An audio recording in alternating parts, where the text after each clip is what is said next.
Hello, everyone. Welcome to the webinar on Google Business Messaging and Digital Transformation with Saurabh and Rob. Saurabh is from Bajaj Allianz General Insurance and Rob is from Google. A brief introduction about myself before we start off the webinar. I'm Raghu. I'm the co-founder and CEO for Yellow Messenger. At Yellow Messenger, we have been proponents of messaging channel for businesses to engage with their customers using natural language processing and artificial intelligence. And over the last 4 years, we have worked with 350 plus global enterprises, enabling them automation and intelligence in their customer engagements across industries in BFSI, retail, pharma, utilities, etc.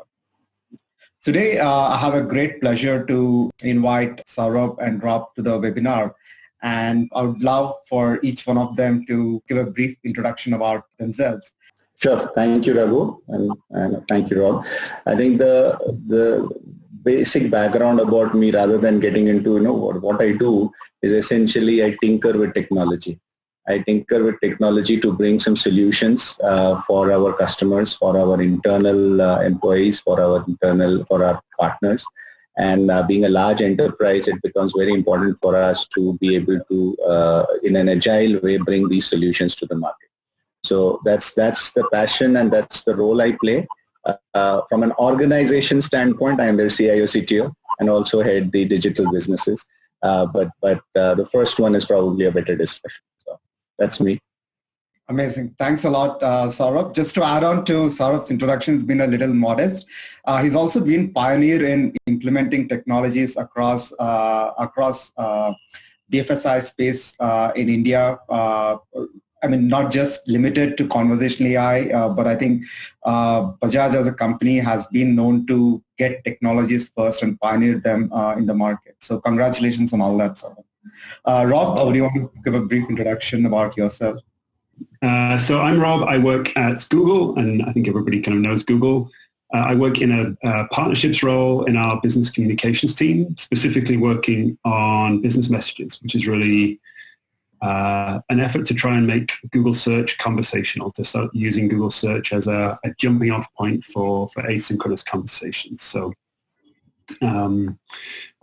we can talk more about it as we jump into the session, but really sort of working with partners like Yellow Messenger and with brands like Saurabh, and to really sort of give consumers and businesses a new way of engaging, that's much more sort of contemporary and much more sort of friendly to consumers and to businesses.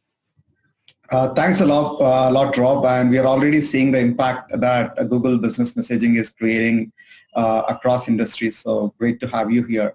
So my first question is to Saurabh. We are seeing that BFSI is pioneering adoption of technology, and that has accelerated with the onset of COVID. And within the BFSI space, what we have seen is that Bajaj Allianz as a group has been pioneering digital transformation, and digital being one of the primary modes of engaging with customers. Can you throw some light on how you're thinking about a digital transformation for a general insurance company and how you see that progressing over the next 2 to 3 years? So look, Raghu, I think the overall, from an overall standpoint, if you see transformation, I hate the word digital transformation because these days everything is digital. So let's just get away from that for a minute. That's just my view. But transformation is of 3 types, in an enterprise. And especially whether it's small, large, unless it's a nimble startup like yours, and all the Google teams, out there. In a large enterprise, and typically in a BFSI, which is regulated, there are 3 types of transformation. One is the consumer side transformation, which means that anything that we touch our various stakeholders in. Now, as a large enterprise, as I mentioned, 140 million customers, 72 million active customers, 200,000 plus agents, or we call them intermediaries. We have like 200 plus banks as our partners on bank assurance. We're talking about millions of customers, and to touch them on a daily basis, whether it is the buy process, whether it is the servicing aspect, whether it's the claims aspect. You need to be able to transform things on a day-to-day basis at scale, and also from their standpoint, the consumers are also getting younger. Not just, I mean, by age, but even, in their minds, So you see people in, beyond 35, beyond 40, beyond 45 in India adopting technology like, at a large scale. So essentially that's one type of transformation. The second type of transformation is, of course, the human or the cultural aspect, right? Which is also a large aspect of how we transform and how we take that transformation out to the market. And so these are two broad areas. What we realize, from our standpoint, there are two things. One is not so much of a foresight. One is the need of the hour, and COVID accelerated that. But during COVID in India, as you know, right, during the first few months in the quarter after the nationwide lockdown was announced, we almost were in a situation where many people were scared. So the voice part of the conversation, which was essentially the call centers, they shut down. And not because of lack of technology, but because, obviously people were scared. People working in those call centers went back to their, hometowns and locations. And suddenly, being able to extend an enterprise virtually to so many places and so many locations in a secure way was a challenge. We managed to do that, but it took some time. But it also got the need for the customer service operations to become completely automated, which means there has to be intelligence. Second, from a consumer standpoint, it has to function the same way as you would really talk to a person, right, on call center. And this is where I think the tools like conversational AI, what we have done with Yellow Messenger, what we did with our bot help. Just to give you a background, from an overall standpoint, about 80% or 85% of our conversation or call center calls reduced, and they went completely on to Boeing, our conversational AI enabled messenger, which is built on the Yellow Messenger platform. And that itself was a validation for everything that we had invested in, everything that we had tried on. Now, this need can be further extended to what we see as giving more cool features, giving more features or utilities to the end consumer, which helps them not just get their work done, but also let's just to start with what we have done with the Google Messenger, the GBM, on in terms of finding, in terms of making sure that we find the branch offices, etc., etc. So this is the type of transformation from what I mean from a conversational AI standpoint. Now behind the scenes, of course, there's a different transformation. Being a techie, there is the consumer side is working, but what about the web services? What about the API? What about the underlying infrastructure? That also has to scale up. So that was in itself another exercise for us. Now going forward, what I see. From an insurance company standpoint, there are millions and millions of service requests which are happening. So if I leave out the sales part of it, there are millions and millions of service transactions which are happening, and each one of them is a touch point with the enterprise where the consumer trusts the insurance company. So they trusted us with their money. They trust us to be there when they need us, and therefore this kind of extends the enterprise. Any interaction that we do, it almost extends the image of the of the enterprise or the perception of the brand out to the to that individual consumer, and which is where all our you asked about transformation. All the things that we are now doing are more focused around that individual consumer and giving them. Again, to use a buzzword, an omni-channel experience. Enterprises love to use that word. Again, it's used and overused and abused. But I would say, let me say from a consumer standpoint, it is just get me my answer of what I'm looking for at all points, at all times of the day, and whatever I ask, because I trusted you with I trusted you. So that's what we are seeing. The human side is more interesting. I think the human side also sort of plays into the conversational UI. When we start saying conversational, it better understand. And therefore, I think the trends that we are seeing, specifically in India, are more moving towards regional languages, being able to understand like vernacular, being able to, from text, getting into more and more voice. So these things will catch up. These are the different interactions that consumers and today are using.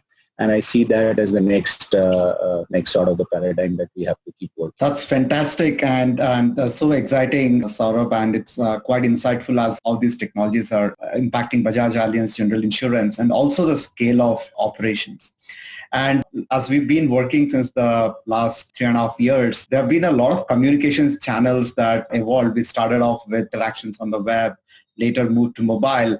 And one of our latest successes is around Google Business Messaging, I think, which is changing the paradigm of where the conversations begin. I think we started off with people coming onto the website, going onto the mobile app, and then interacting with Boeing, which is the digital assistant for Bajaj Allianz. So my question right now is to Rob. Rob, how do you see Google Business Messaging impacting banking and financial services companies? What are your thoughts on that? Great, thank you.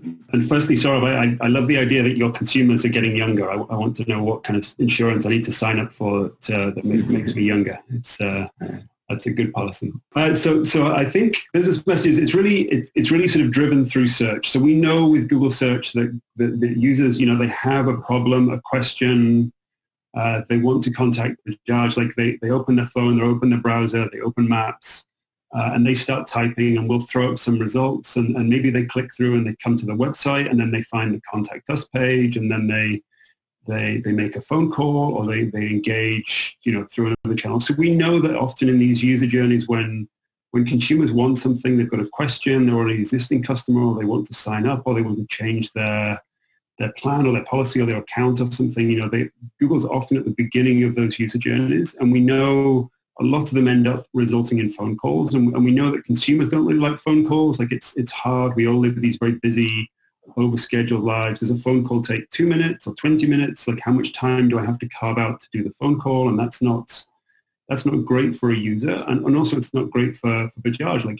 it's particularly in sort of times of COVID, but at any time, like having an inbound phone call is expensive. You've got to have agents there to respond. It's complex. It's an overhead for the business. So it's not good for the customer, and it's not good for the business perhaps. So what we've done with business messages is make search conversational. So as well, when you search, Bajaj can put a messaging button in the Google search results. So straight from that sort of moment of discovery, the user started that journey, they want to contact you, we put that message button there, and then they hit that message button there, and then that opens a conversation. So it gives the end consumer something that is better for them.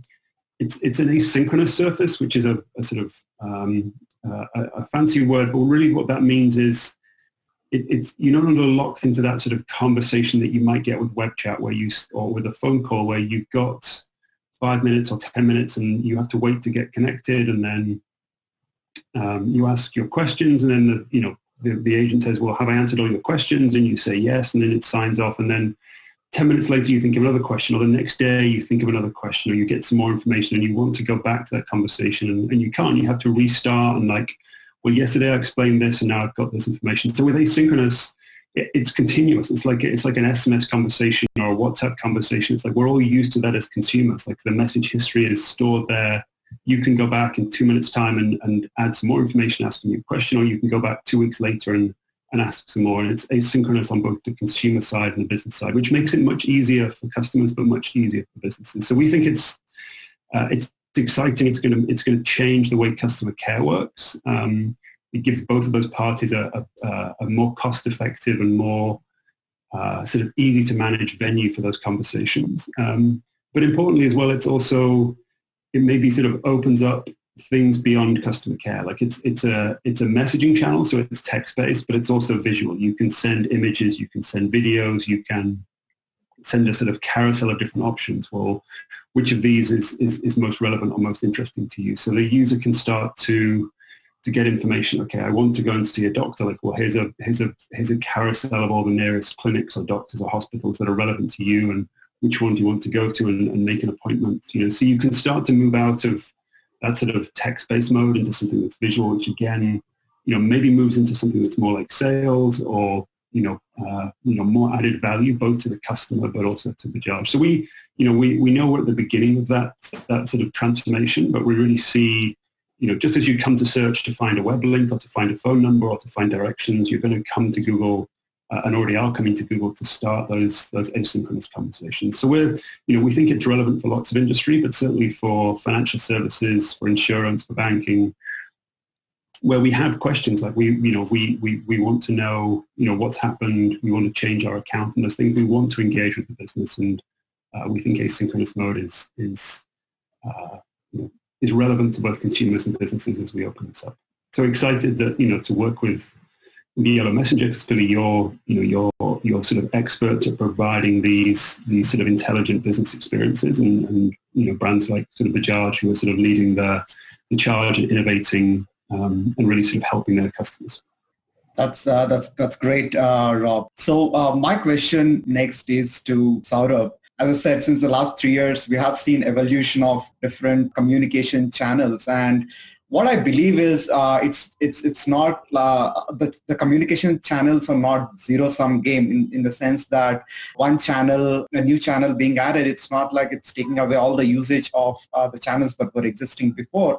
And each channel addresses a specific use case or specific type of consumer, specific context of interaction. So what would be fascinating for us to learn is, how have you seen these channels emerge over the last 3 or 4 years, both in messaging and voice? And what are the specific set of use cases you think that Google Business Messaging is addressing for the end customers, Saurabh? Sure, Raghu. So look, again, from an overall standpoint, we are a consumer side, consumer-oriented business. It's a services-oriented, oriented business. So over the last few years, I think 3 things have happened if you see the outside, dynamics. Of course, as I mentioned, the consumers are getting younger, not just in age. Let me repeat that, it's not just in age, but in their minds, because there is so much happening outside, right? There's so much, so many of these apps available, so many things happening on the digital front. Essentially, things are becoming very simple and easy to use. Now, as an enterprise and financial services enterprise, specifically on the insurance side, which is perceived to be a difficult subject, in the sense that it is perceived to be a difficult subject from the coverages, that you are covered for, what is included, what's excluded, how do I find out XYZ. There are lots of questions, the products, and we are not, as an industry, probably there are things that we need to learn to be able to make things simpler from an end consumer standpoint. But other things are becoming simpler. So there is this need which is growing in the last couple of years. The second is, the different consumer segments tend to interact with us or a brand in a different way. What I mean by that is there are 2 segments. Again, I don't want to get into demographics kind of information. It's not the gender, age, or those kind of factors. I'm saying it's the more a behavioral aspect of how they learn, how they want to interact. Right. The first is, I don't want to call anyone. Just give me an answer to what I'm looking for. So essentially, it is no human touch. I want to ask some questions. Just get me the answer for that. And it could be I could use it now. I could use it probably later. I could use it, or maybe I need it, immediately, for something. The second is, I will start my conversation, but then I may leave it in between because of whatever reason, and I will come back to you. And you need to remember what I talked about, and let's start where we left off. And I don't want to start this all over again. So that's the second, kind of set of the behavior pattern that you see. The third is, I want everything now, which not just includes, answer to a static query or a content, but it is more around, I need to get my name change, or I need to get a policy endorsed, or I need to, get my renewal done. Everything, right? That as an insurance company of financial services. So these 3 things are happening. Of course, with the outside world and with these 3 needs or behavioral aspects, changing, what we have seen is what used to be an office setup, so essentially where we have physical branches across the country in different locations, that evolved to a more virtual office kind of a setup. So we have a very successful business initiative called virtual offices. We called it VSO, which was pioneered in India, where these are all remote locations with individuals with a laptop, with a printer, and having virtual offices, right, from anywhere. And this completely changed the way people are interacting with us. Because now this individual is there who can solve your query, and they obviously are connected to the HO through various tools that are available. It's like Office and a laptop, Office and a tab. We called it. We gave everything in a tab, so it was Office and a tab. Now from there we saw that things were changing further when people are not even wanting to go and approach sometimes, the individual branch or the individual person, but just call. So therefore, the entire call center concept, the last few years, started to evolve. And of course, the users were not ready to wait. And therefore, that started the entire concept of, you put so many things on the IVR, 1, 2, 3, 4 recorded messages, you say you can answer your question on your own. Of course, then we went on to, give a lot of FAQs or a lot of, things on our site. Now, what is happening is, the entire mode then after that changed to give me something which is readily available at the click of the touch of on my phone or on the website, which is where I think we worked with you in the last few years in terms of bringing out the bot, the entire AI conversational bot, which is able to respond and which is able to learn over a period of time. So this evolved, into making it much more smarter, and it's still continuing and much more smarter, many more features, etc., etc.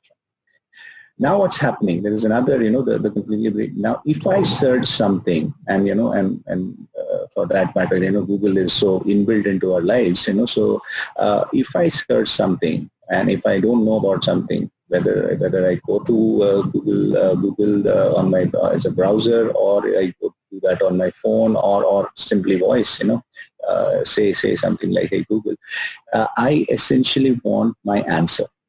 And so there is a need for brands to be able to provide this choice to the consumer, to be able to embed what we want to do, whether answer their questions, whether help them locate some offices, help them, for our health customers, it is about locating maybe the network hospitals in the need, at the time that they need. All this should be embedded right in that first page, first screen, right, on the Google, without having the need to go to an individual, whether, the app or the website or people. There are consumers who will definitely download the app and go to, there are consumers who will go on the website and then, but there are many who will actually want that answer. So it's a question of providing choice as a brand.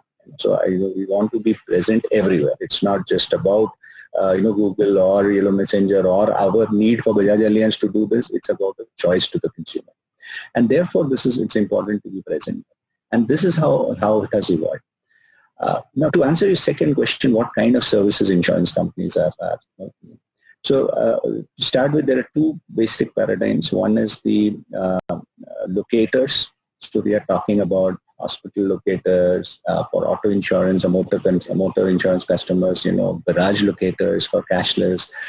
We are talking about our office locators, or so all these locators as a concept, is there. And since it is again built with maps as an entry point, it just helps the consumer that you can actually take it and then search for things like Bajaj Allianz offices near me, and then as it becomes more and more contextual, you take it forward.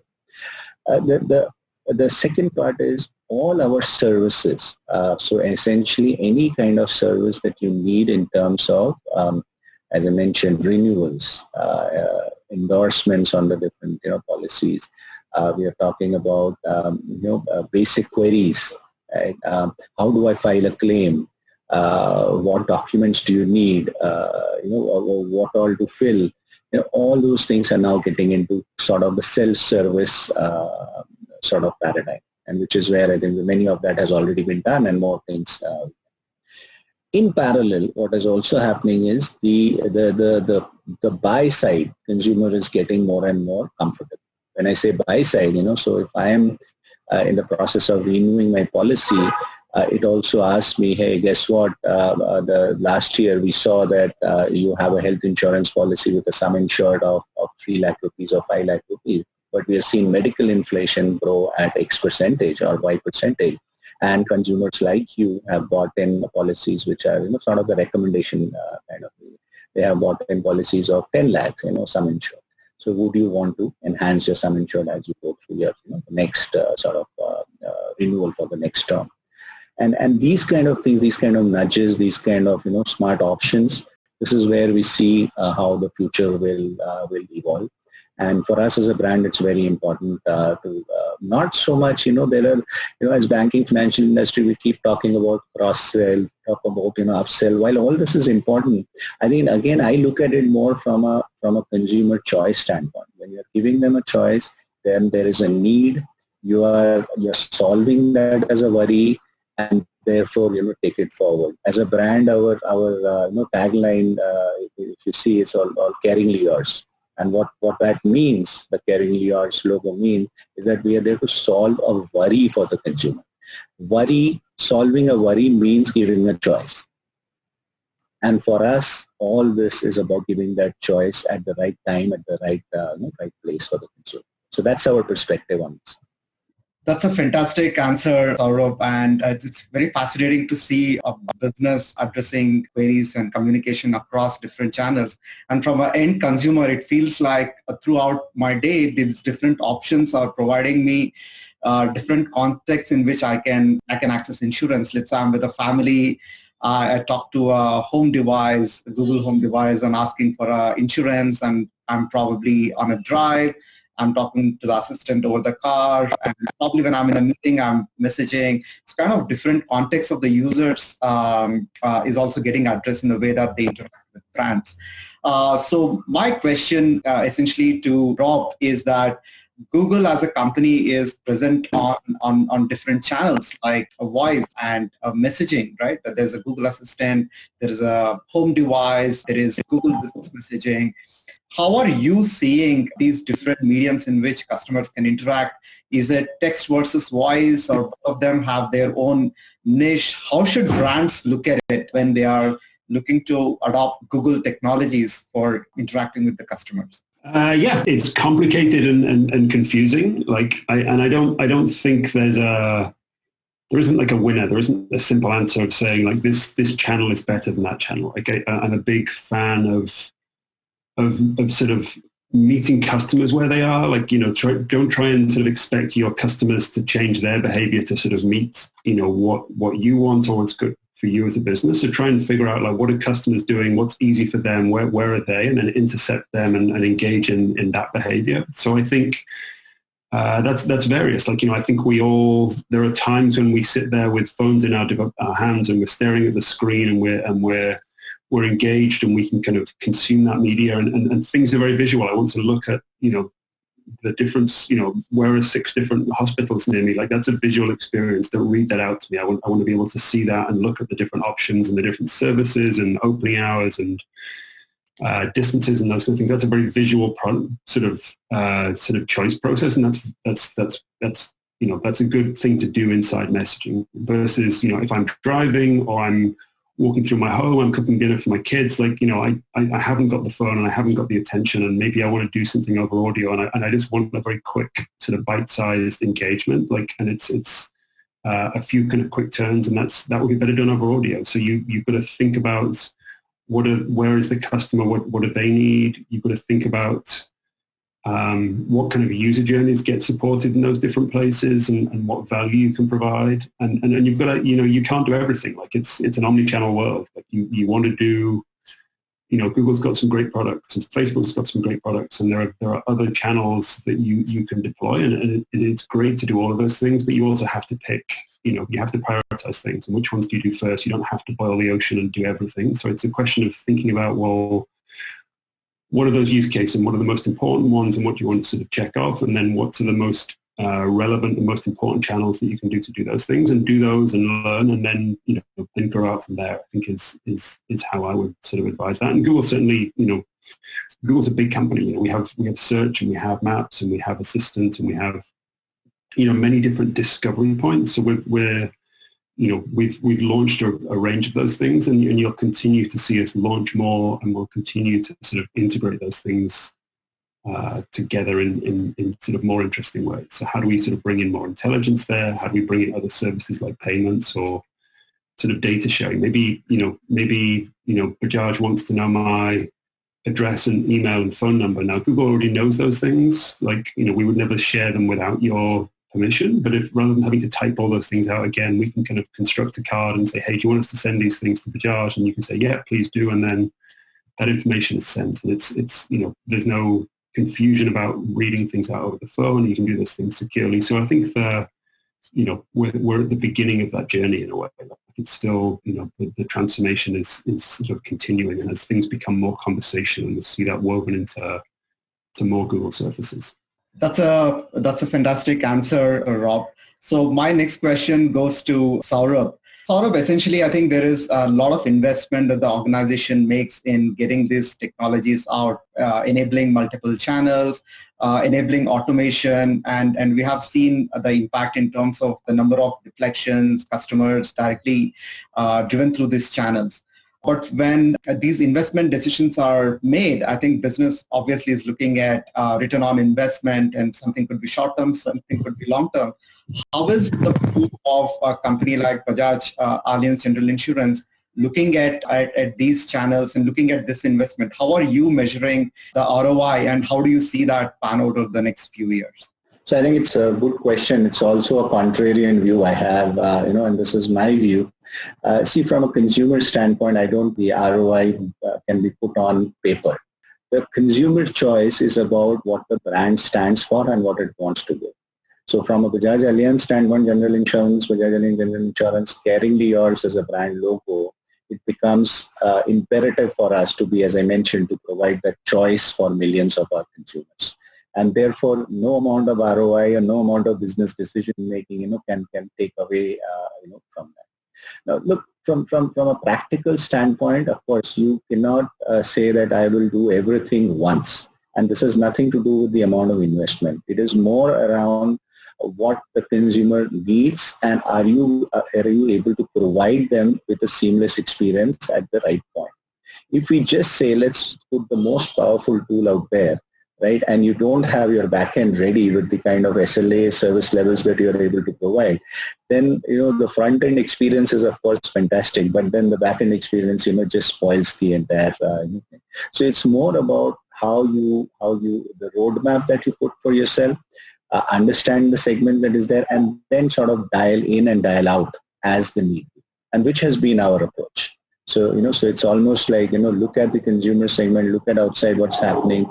Just to give you a little background, we were sitting along with our promoter and all our CEO and everyone on just what to call this, Boing, right? The name came out, there.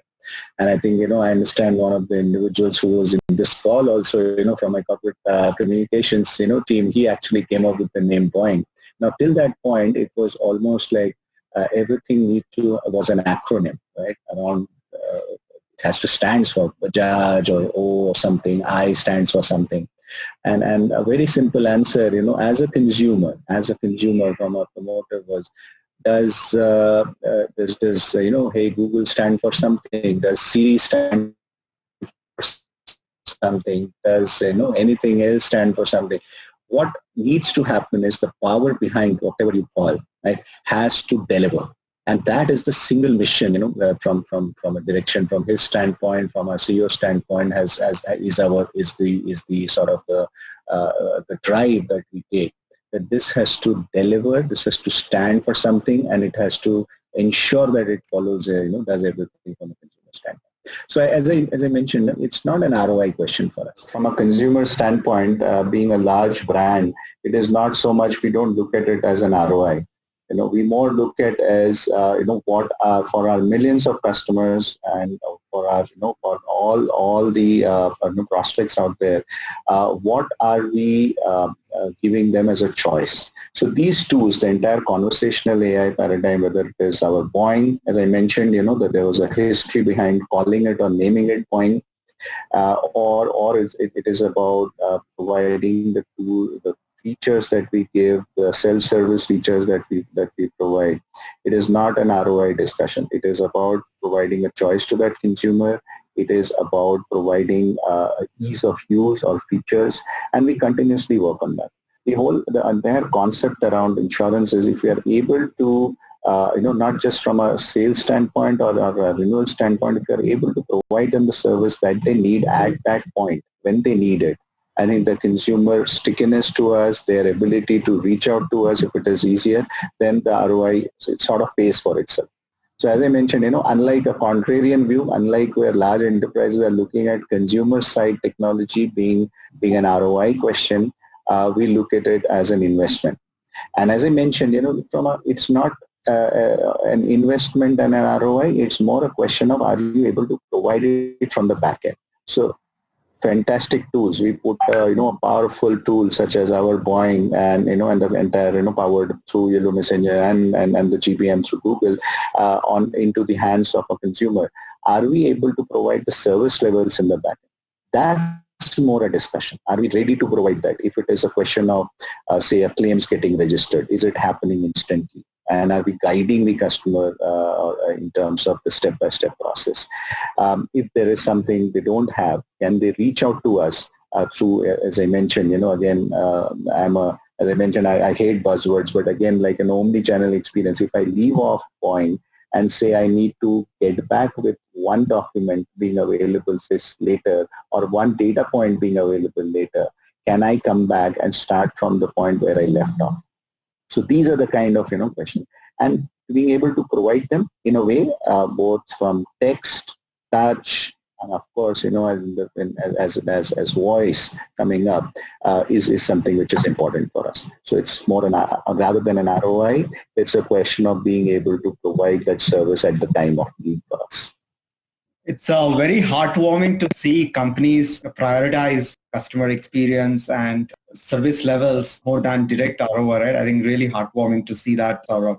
So my question to you, Rob, is you have seen companies implement GBM and there is a potential for implementing GBM without automation, without chatbots, and you can implement GBM with automation, with chatbots. So what have you seen? Is there an impact? Is there a difference in businesses deploying their services on Google Business Messaging with automation and chatbots versus not? What are you seeing? What are your recommendations for companies looking to leverage this channel? Yeah, there's a few questions in there. I think, what have businesses seen generally? I think two main benefits that I think people talk to us about. One is that sort of, I'll call it kind of customer delight. It's like doing something that helps your customers, giving them something, a way to engage with you and get the answers they want or the information in a way that's easy to them. Like, I think that's a good sort of reason to use the channel and a good sort of metric to measure, whether that's sort of CSAT or, NPS, whatever it might be. And I think the other is just that sort of operational benefit, like, reducing phone calls. If you can push those things away from a phone call into a messaging channel and have automation, maybe say a bot that contains 40-50% of the conversation, then that's saving costs on the business side, as well as giving customers what they want. So I think those are the two sort of macro reasons to use the channel, or the reasons that people are excited about their deployments so far. I think your sort of second question was more around like when to automate, when to use live humans for support. Like I think a blend is the right answer. Like I think if you automate everything, it's hard to do that really well. Like there are always some questions, there are always some users, they're stressed, they're confused, they get more stressed, they get more confused, they can't express themselves or the answer that they want. And so connecting them with a live human is kind of essential to solving their issue at that point in time. But equally, automation, to Saurabh's point, people want things quickly. They want them now. They want them instantly. They want them on their terms. And automation lets that happen. Like don't make me wait 6 minutes to talk to an agent who's then going to look up some information from a back-end system and then give it to me. Just give me access to the back-end system. I want to know what my balance is. I want to know I want to change my billing address. I want to do those things. Like, I don't need a human to do those things. I just need a good interface to be able to do those things. Like, I think, none of us, one of my favorite examples is ordering a taxi. Like, you want to call up a taxi company and explain where you want to get picked up and where you want to get dropped off and talk to a human. Like, that's none of us want to do that anymore. Like, we're used to using, an Uber or a Lyft or a Didi or something where it's, you can self-serve, you can see all that information, you can get it instantly, what time they're coming, you can track the ride, you can see that they know they're going to the right destination. Like, when automation works, like, it's delightful. It gives us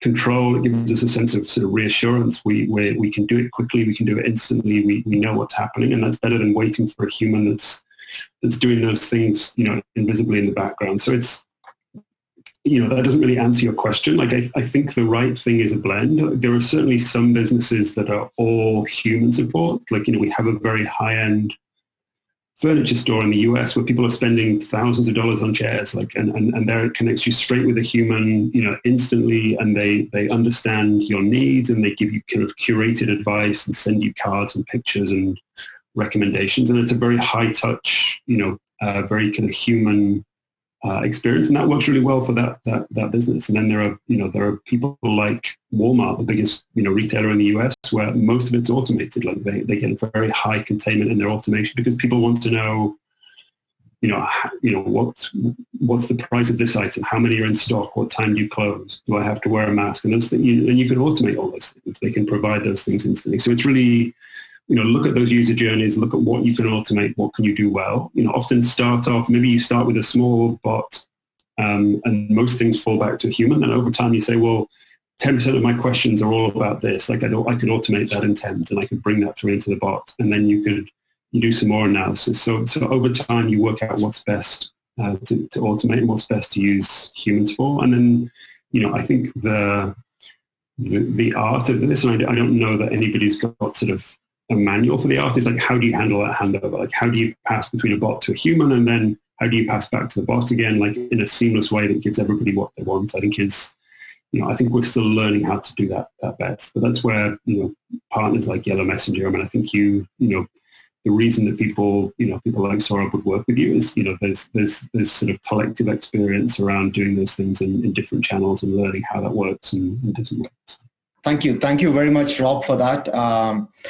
So we're all very excited about what GBM is bringing to the market. So what we would like to hear from Rob is how critical is GBM in Google's center of things? And where do you see it in the next 3 to 5 years? How does this evolve?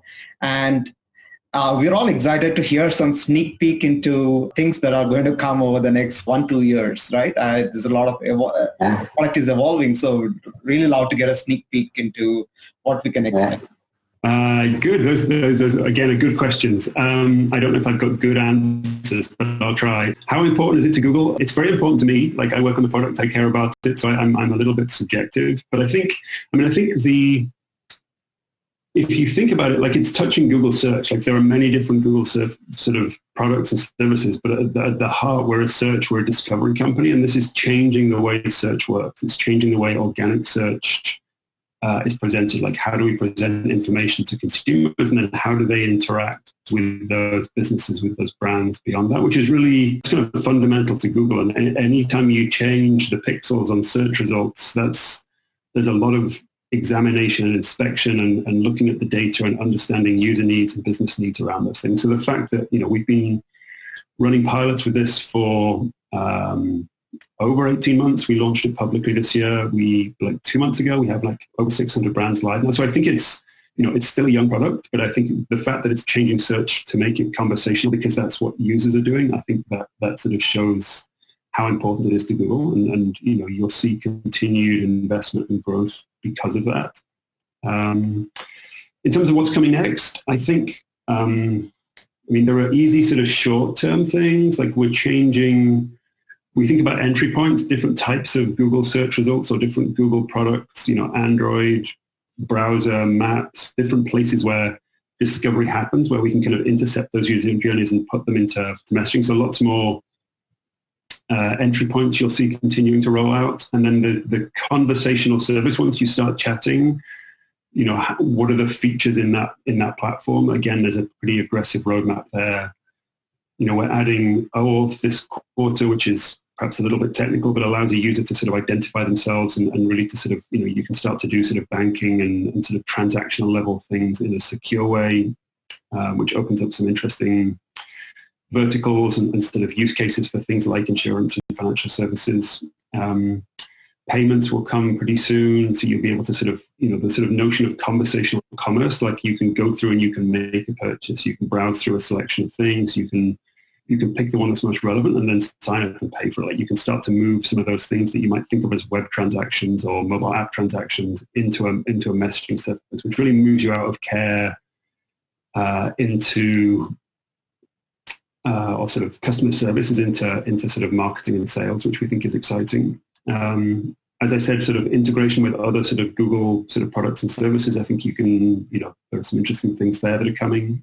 I think there's some features of the product today that are rarely used that I would like to see used more. Like it really is an asynchronous platform in both ways. And that just doesn't mean to say from a Bajaj perspective, you sit and you wait for a customer and then you respond as they ask you. Like once that conversation has started, it's a two-way conversation. So the ability to be able to reach back out, like somebody wants some help, they want to find a clinic or a hospital, or they want to change their account.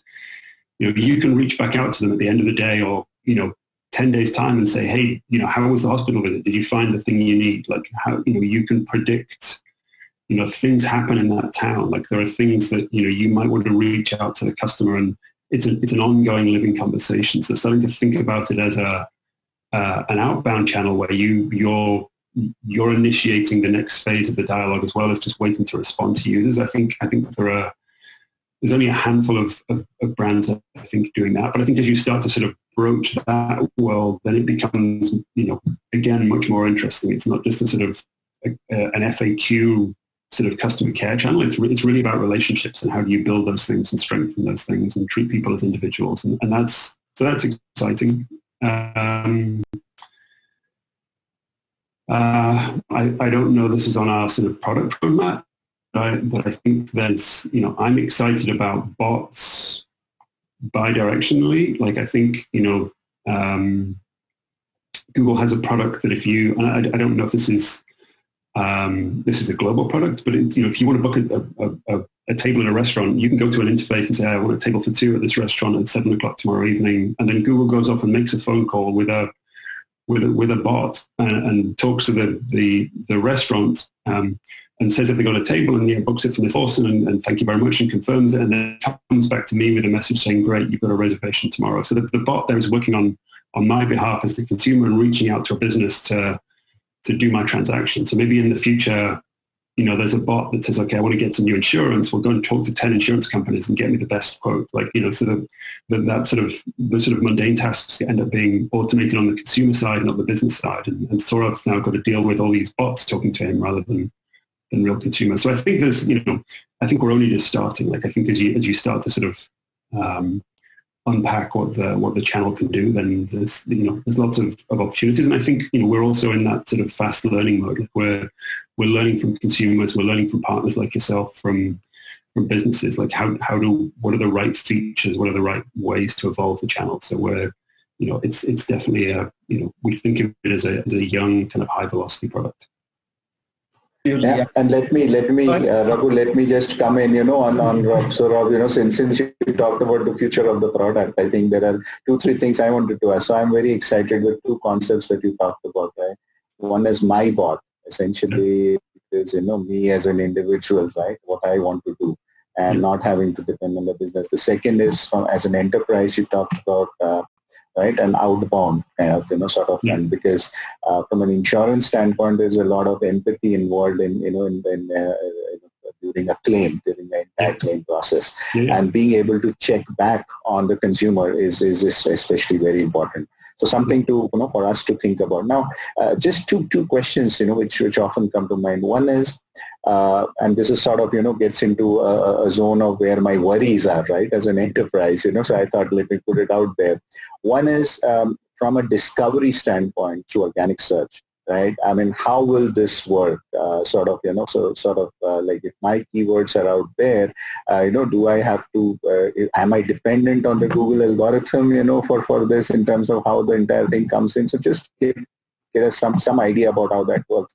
And second is you talked about payments without having to get into, just from my Google search bar, right? I can probably make a renewal payment, say for Bajaj Allianz policy, right?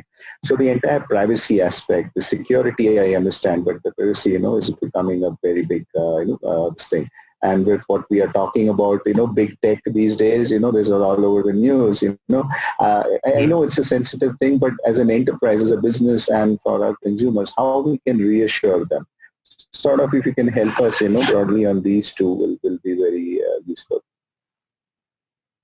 Yeah. So, and keep me honest if I miss something there. So I think the first was, sort of keywords and when does it shown.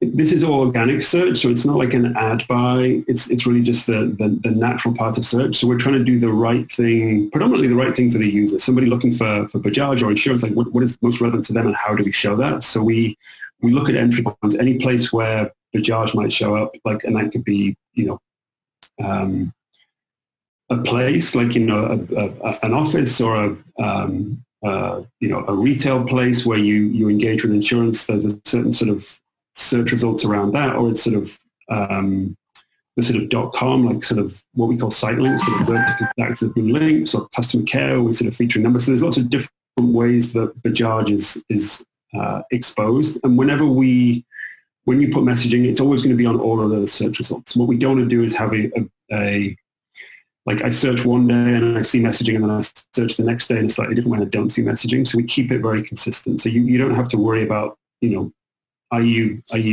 got the right search words? Like the Google algorithm will take care of that. If we think the user wants to contact you, we'll put the message button there. So that's out of your control and my control. Really, the Google algorithm takes care of that.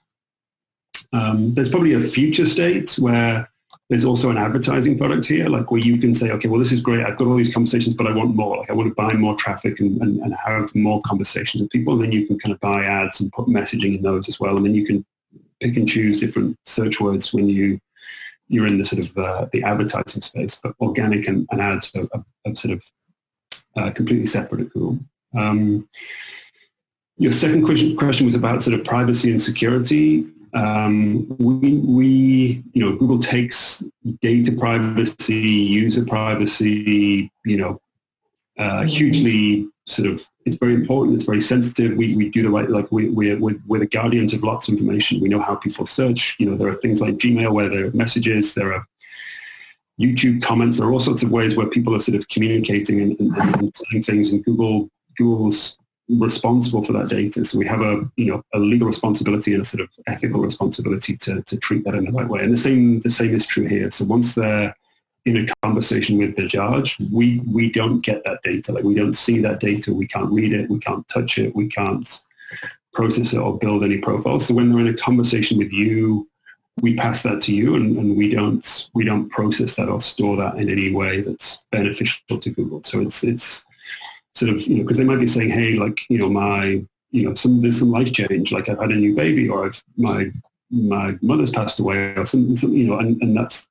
very personal and very relevant to you and to that conversation, but Google shouldn't know anything about it. So we have lots of sort of architectural and sort of legal protections that stop us accessing that data and sort of make sort of reassurances to you. So we're in the weeds. We could talk about that for a long time, but probably it's not that interesting. Sure. It's a good topic and something that we treat very seriously, just as we do in other channels like Gmail and search data and such. It's important that we do that thing for the user and sort of the base level.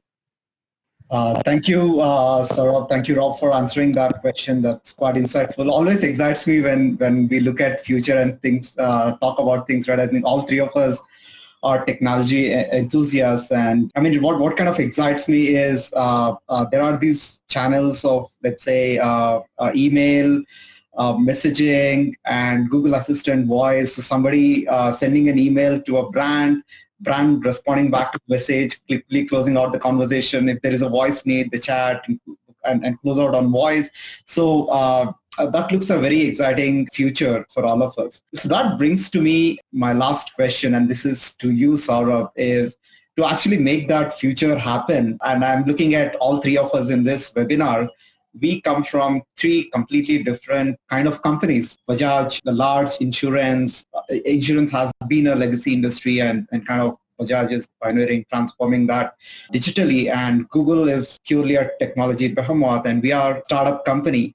So how do you see other companies can replicate the kind of success you have been seeing, Saurabh, in helping a startup, legacy company and a technology company come together and delivering great customer experience? Sure. A very, very pertinent question, I think, Raghu. See, the way I see it is the future is the ecosystem. The future is where, where collaboration for bringing in newer tools, newer ways, newer choice for consumers, the future is that. The only way to do that is where we start collaborating with each other. If I, as a large insurance company with Bajaj Allianz, as two large, brands, right, Bajaj, Finserv and Allianz, if we think that we can do everything ourselves, it won't be, prudent to do that. We have our strengths. And so does a startup like Yellow Messenger brings to the table. And obviously, from a Google, everyone knows Google from a product expertise. If the future is ecosystem, the future is also about shared value. The fundamental of an ecosystem approach is a shared value, which means we all need to be very clear on what's in it for me and what's in it for, say, Yellow Messenger or Google. And the moment that clarity is there, I think the partnership prospers. So for us, as we started with the Yellow Messenger journey, you know that, right? The discovery process of various startups happened, and then Yellow Messenger, came up during that, that startup accelerator route that we were taking more to help us within the enterprise, various solutions. Then we identified a problem statement and said, this is the area, the consumer side interaction of communication is what we need to disrupt. Now, given that, we could have done it ourselves. It's not that, you can't put in resources, as a large enterprise. It was a choice that we had to make. But the question was, is this something which will finish or end by putting in hundreds of people and then doing it once? Is this something which is a core of our business? Is this something that you will be able to maintain, sort of an investment and be at the forefront of everything for years to come? Or rather we should stick to what we do best, right? Which is around the risk profiling, which is around the pricing, which is around, that's the core of our business. So we identified that very early, that it's not, we can't do it alone. We have to have the right set of partners for doing this. And which is where I think the collaboration started. So I would say the crux of how, startups or insurtechs or fintechs or whatever, work with large enterprises is to have, right upfront a very open discussion, a very, direct discussion in terms of what's in it for each one of them. And of course, then the time and the investments and then they follow. And then we can scale it forward. So that's one part of, how the interaction works. Of course, the product companies, comes in, Google with its entire, the power of different tools that is there, they come in and then they help us. But a three-way collaboration will be very useful. I think the second aspect sort of is as the relationship matures, right, as you start on this journey, there comes a point where it is easy to sort of stop the scaling and say, now next what, we faced early success. I won't even say POCs, I would say MVP, so once you put out an MVP, once you do one or two use cases, 3 use cases, or, all the good work, which we say as a hobby is done. Now how do we scale this up? Now at that point, again, if we don't come back and say, where is that question of shared value again? What's in it for the next 1 year, 2 years, for us? So it's almost that journey which has to be taken where say every point, every milestone, we come back and say, this is achieved. Now next what? To be able to embed this, like I just talked about, right? Outbound, inbound, and then getting into outbound, or the GPM, as a feature or as a missing. And then be able to work that out, try it out, and then sort of move on to the next milestone.